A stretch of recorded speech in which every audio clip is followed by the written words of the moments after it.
پاکستان آج پھر انکل کے ساتھ میں ڈسکشن میں موجود ہوں اور ہماری سیریز اب ڈسکشن چل رہی ہے. ابھی لاسٹ ویڈیو میں انکل نے کہا کہ پاکستان کو پٹھے پہ دے دیا جائے, تو اس کانٹیکس میں پوچھنا چاہتا ہوں کوئی ویسی مثال ہے دنیا میں؟ ہو گیا تو آپ کا سوال مکمل. جی طاہر صاحب, طاہر فاروقی, میں آپ کو تاریخ میں پیچھے لے جاتا ہوں. چائنا جب آزاد ہو رہا تھا تو ہانگ کانگ ایسی ریاست تھی جس نے برٹشرز کو, انگریزوں کو کہا کہ بھئی آپ 99 سال اور رکیں اور ہمیں پٹے پہ لے لیں, اور ہماری جو ترقی چل رہی ہے اس میں خلل نہیں آنا چاہیے, آپ ہمیں 100 سال اور حکومت کریں اور اس پٹے پر ہانگ کانگ کو چلائیں. آج آپ ہانگ کانگ کو دیکھ سکتے ہیں کہ چائنا کی صبح سے شام تک رال ٹپکتی ہے.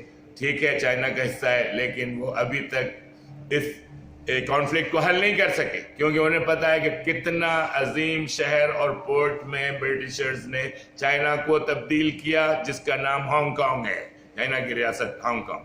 تو یہ مثال ہے. اس کے بعد آپ پیناما کینال کی مثال دیتا ہوں. سینٹرل امریکہ میں پیناما ایک ملک ہے. پیناما کینال کو 130 سال پہلے امریکہ نے, یو ایس اے نے بنایا تھا, اور اس کے سارے مفادات انہوں نے 99 سال کے لیے اپنے سپرد کر دیے تھے. خوب نفع کمایا, اٹلانٹک کو پیسیفک سے جوڑا اور کمال کر دیا اس کینال کو بنا کے. میگا کنسٹرکشن میں آتا ہے یہ. 99 سال پاناما کی حکومت نے خاک کھائی ہوگی, لیکن سارے پیسے امریکن کو ملے, لیکن اس کے بعد وہ چھوڑ کر چلے گئے, پوری کینال پاناما کو ملی اور بے انتہا پیسہ پاناما نے اس سے بنایا. یہ دوسری مثال ہے. تیسری مثال, الاسکا کو رشیا نہیں سنبھال پا رہا تھا, امریکہ نے اس کو خریدا اور وہاں پر نئی تعریف شروع کر دی, نئی تعلیم اور ترقی شروع کر دی. آج الاسکا امریکہ کی ریاست ہے اور قابل ترین ریاست ہے. تو یہ میرے مشورہ ہوگا کہ بھائی آپ نہیں چلا سکتے اس ملک کو, آپ نااہل ترین انسان ہیں, علاوہ اس کے بدتمیز قوم کا حصہ ہیں, اس کو آپ نے ٹھیک کرنا ہے. بس میں نے اور کوئی بات نہیں کرنی.